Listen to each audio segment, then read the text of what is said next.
Biking is a lot of fun, but admittedly, it can be pretty scary.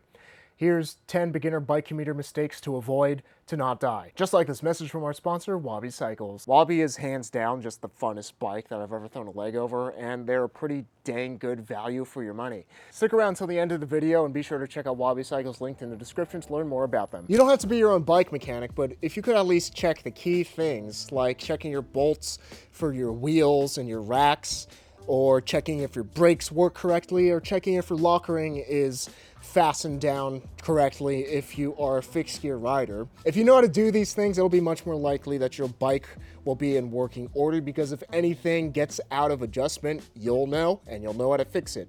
But even if you don't want to do any of that, please at least take your bike to be checked over by a professional bike mechanic, and a trustworthy one at that, once every 3 to 6 months, to make sure that your bike isn't going to kill you. Because these things, they can come out of adjustment, whether from lockups, putting weight on certain components, or putting too much wear and just using it, or just the vibrations of the road. If these things slip under the radar, it can be a bad time. Not wearing a helmet. Whether you want to or not, you're probably going to crash your bike at least once. That's why they're called accidents. Everybody has them. We don't plan for them. And whether you're wearing a helmet or not can mean the difference between life and death. Wearing a helmet can literally save your life. And if you're on the fence about wearing a helmet or against it because you think it looks dorky, don't. You're on a bicycle.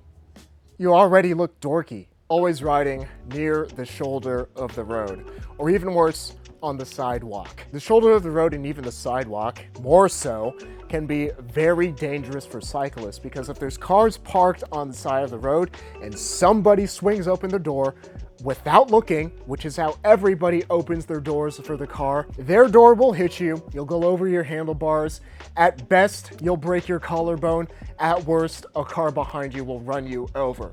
It's serious not to always be riding in the shoulder of the road, especially if there's cars. The sidewalk can be just as dangerous too, because when people are driving their cars, they're looking out for one thing: other cars. They're not looking out for pedestrians, they're not looking for cyclists, especially if they're in the sidewalk, because all drivers care about is whether their car is going to get damaged or not. When you're riding a bike in the sidewalk, drivers are especially not looking for you, and the most collisions happen at intersections. So if somebody is going into or coming out of a driveway for a plaza, they might just hit you because you came out of nowhere if you're riding in the sidewalk. It's a lot safer to take the lane when you're riding your bike, and even here in California, it is legal and encouraged for cyclists to take the lane if there is no bike lane, at least legally, not socially encouraged.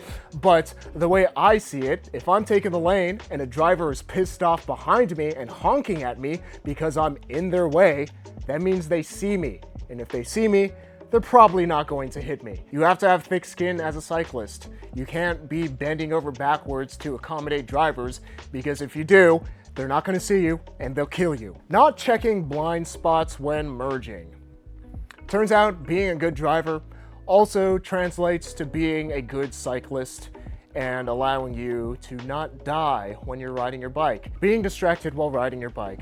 A lot of people like to listen to music while riding the bike because, oh, it's like gets you amped up for the bike ride and stuff. But I think that's a really silly thing to do, because your awareness and being able to react before things happen and predict what's happening around you, all around you, can mean the difference between life and death. My number one priority when I'm riding my bike is staying alive. And the best way that I can do that is by being vigilantly aware of what's going on around me and being able to predict drivers before they even think about what they're going to do. And one of the best ways to do that is to keep your hearing open. It's like having eyes on the back of your head once you figure out how to use your ears to understand where cars are coming from and where cars are going without even seeing them. Commuting during rush hour. Rush hour sucks. And a lot of times people tunnel vision on getting to where they are on time without thinking of the safety of everybody around them. A lot of people make really stupid maneuvers in their cars during rush hour because they're in a rush. Whether you choose to bike commute before rush hour or after rush hour, just avoid rush hour altogether. because it will lower your risk of you getting killed by somebody in their car who's staring at their crotch because they don't know how to get to their next client's office building. Trusting navigation too much. Navigation will give you the quickest route possible, but the quickest route possible isn't always the best route possible, especially if you're on a bike, because the bike can go so many more places that a car can't go. And even to this day, navigation is still going to lead you predominantly on big roads that have the fastest moving traffic, which is exactly what you're trying to avoid when you're on a bike. The best route possible for the bike is the safest route possible. And the safest route possible is the one that avoids traffic the most. Yeah, that will mean you might ride some extra miles. It might take a few more minutes to get to where you're going, but isn't that the whole point of biking? If I want to get to Target from my house, this is the route that Google Maps will take me down. It just goes straight down the main road where people are driving 55, 60 miles an hour to get to Target. And yeah, that is the fastest route, but I also know that because it's just a straight suburban thoroughfare, people are driving super fast, people are driving distracted, and even if there's a bike lane, I don't trust it. The route that I take to Target instead is a bit more meandering, but a lot more fun because it avoids a lot of traffic. It avoids this overpass where people are speeding from off of the interstate by going around and doing some off-roading. It goes through this park by going through a baseball field, and then it goes through some neighborhoods, a super long park that is shaded, really nice, absolutely no cars, just some pedestrians blocking the way, which is an annoyance that I would rather tolerate than somebody killing me with their Ford F-150, and then goes through another neighborhood where traffic is much slower and people are generally paying more attention when they're driving. This route and many others that I have in the Sacramento area, or anywhere for that matter, just doesn't exist based off of navigation directions. Because this is something that I've built off of experience. This is something that I've built off of exploring, seeing where can my bike go that navigation would never take me, not knowing where you're going. I would say about half of being a good driver, a good cyclist, a good user of the road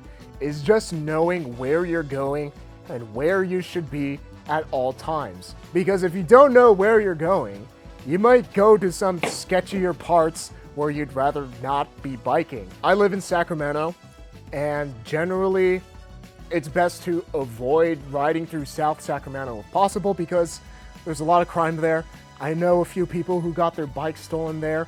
You hear gunshots and sirens on the regular, so it's best to not expose yourself to that if you don't have to. Or like when I was living in Mexico City, I asked local riders, hey, which neighborhoods are okay? Which neighborhoods should I avoid? And there was a neighborhood right next to mine called Doctores, which people said, it looks fine during the day, but it's a completely different place at night. It's okay to ride there during the day, but don't ride there at night because you might get into some trouble. And those are locals from Mexico City telling me that. So it's best to know where you're going, what exactly your route is, having a good route, and knowing what times and places to be and not to be to avoid danger. Looking at cars instead of drivers, the most collisions happen at intersections. So you are most at risk of dying on your bike when you're crossing through an intersection. And the best way to be safe when crossing through an intersection is to be hyper aware of what every driver is going to do before they even do it. And the best way to do that is to look at the drivers where their eyes are looking and where their hands are instead of looking at their car. Because you could get a lot of information by making eye contact with the driver or even not making eye contact with the driver and just seeing where they're looking. If a driver makes eye contact with you, they're probably gonna let you go. At least here in California, probably. But even if they're not going to let you go, you can still see a look in their eye that they intend on going through the intersection and cutting off your path. At the same time, if they're not looking at you, you can see that they don't see you and that you should be careful around them. So be sure to look at drivers rather than their cars that they're driving to better predict what they're going to do next. Acknowledging other people's road rage. There's a lot of crazy people out there driving cars out on the road, and those crazy people can kill you, especially if they get angry at you and you acknowledge their road rage and escalate it. even just waving to somebody to say, hey, I hear you honking, or whatever, can escalate somebody's road rage because you're not doing exactly what they want you to do. And they can get angrier and they can kill you because they're driving a big, like, 3,000-pound metal vehicle that goes 80 miles an hour. When you're riding a bike out on the road, you have to admit that you're the bottom of the food chain because so many things can kill us when we're riding our bikes. We have to respect drivers and other users of the road because they can kill us. We have to respect them even if they're in the wrong, clearly, even if they're being dumb, because if we don't, it could just escalate things and they can make a very poor decision and decide to weaponize their cars and murder us. The best thing to do when you encounter somebody who has road rage is to remove yourself from that situation and ignore the road rage completely, because there's pretty much nothing that you can do. And even then, doing anything about somebody else's road rage is not a proper solution, and it's most likely just going to make things worse and put yourself in danger. Yeah, bike commuting, especially in car-dependent places like where I am, it can be pretty scary, but if you know how to ride properly, how to ride correctly, you'll remember why you're doing it in the first place, and that's biking is just so much fun. Just like this message from our sponsor, Wabi Cycles. My Wabi Special is the most fun bike that I've ever ridden. The way Wabi's bikes are designed is very holistic. They look at every single thing to make sure that it gives you the best ride quality for your money as possible. Wabi's fixed gear and single speed bikes are constructed with a mostly road-like geometry that's slightly more aggressive for the preferences of us fixed gear riders, because most of us that are buying fixed gear bikes are riding them on the street anyway. And they help to bring the ride quality to life with very lively, supple Reynolds 725 or Columbus Spirit tubing. The way that these tube sets flex, they plane really nicely where it feels like the bike is giving in, it's pliable, but still springing back and giving you a responsive ride quality. Because it is steel, it's durable, it can take a beating, it can be locked up, it can be crashed. I have crashed these multiple times before, and they're totally fine. It's the most fun, most reliable daily bike that I've ever ridden. If you're interested in getting one for yourself, be sure to check out Wabi Cycles, linked in the description. And Fixie famous shoutouts to David K, Salvador Lombroso, Julian Corona, Brandon Black, Brent David, Mohr, Perez, Ted Onchi, and Brakeless for helping to make these fixed gear videos possible through their support on Patreon. And remember that life is short, but don't make it shorter. So be sure to ride your bike every day to be reasonably dangerous.